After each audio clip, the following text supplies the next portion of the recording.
പാകിസ്ഥാനെതിരായ റാവൽപിണ്ടി ടെസ്റ്റിൽ ബംഗ്ലാദേശിന് 10 വിക്കറ്റിന്റെ ചരിത്ര ജയം. രണ്ടാം ഇന്നിംഗ്സിൽ പാകിസ്ഥാനെ 146 റൺസിന് പുറത്താക്കിയ ബംഗ്ലാദേശ് വിജയലക്ഷ്യമായ 30 റൺസ് വിക്കറ്റ് നഷ്ടമില്ലാതെ 6 ഓവറിൽ മറികടന്നു.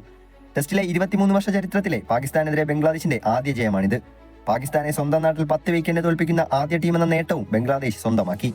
എതിരാളികൾ ഇന്നിംഗ്സ് ഡിക്ലെയർ ചെയ്ത ശേഷം ബംഗ്ലാദേശ് നേടുന്ന ആദ്യ ജയം കൂടിയാണിത്. ജയത്തോടെ 2 മത്സര പരമ്പരയിൽ ബംഗ്ലാദേശ് 1-0 മുന്നിലെത്തി. 23-1 എന്ന സ്കോറിൽ ക്രീസിലിറങ്ങിയ പാകിസ്ഥാൻ അവസാന ദിനം നാടകീയമായി തകർച്ച നേരിടുകയായിരുന്നു. അവസാന ദിനം പാകിസ്ഥാന് ക്യാപ്റ്റൻ ഷാൻ മസൂദിന്റെ വിക്കറ്റ് ആദ്യമേ നഷ്ടമായി. പിന്നീടെത്തിയ ബാബർ അസമും അബ്ദുള്ള ഷഫീഖും പിടിച്ചു നിന്നതോടെ പാകിസ്ഥാൻ കൂടുതൽ നഷ്ടങ്ങളില്ലാതെ 50 കടന്നു. എന്നാൽ 50 പന്തിൽ 22 റൺസ് എടുത്ത ബാബറിനെ നാഹിദ് റാണ ബൗൾഡാക്കിയതോടെ പാകിസ്ഥാന്റെ തകർച്ച തുടങ്ങി.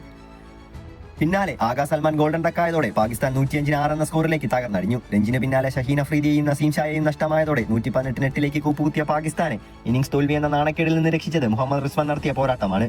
ഒടുവിൽ റിസ്വാനും മെഹദി ഹസൻ മിറാസിന് മുന്നിൽ വീണതോടെ പാകിസ്ഥാന്റെ പോരാട്ടം അവസാനിച്ചു. ഇന്നലെ സൈം അയൂബിന്റെ വിക്കറ്റ് പാകിസ്ഥാന് നഷ്ടമായിരുന്നു. പാകിസ്ഥാന്റെ ഒന്നാം ഇന്നിംഗ്സ് സ്കോറായ 448 മറുപടിയായി ബംഗ്ലാദേശ് 565 റൺസ് എടുത്ത് ഇന്നലെ ഓൾ ഔട്ടായിരുന്നു.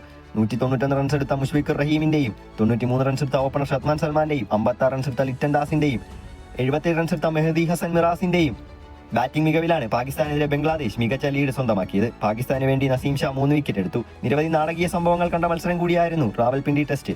ഷക്കീബ് അൽ ഹസൻ റിസ്വാൻ പ്രശ്നങ്ങൾ പിന്നാലെ അമ്പയർ ഇടപെട്ടു. ഷക്കീബിനെ താക്കീത് നൽകിയതും മറ്റ് സോഷ്യൽ മീഡിയയിൽ വലിയ വാർത്തകളായിരുന്നു.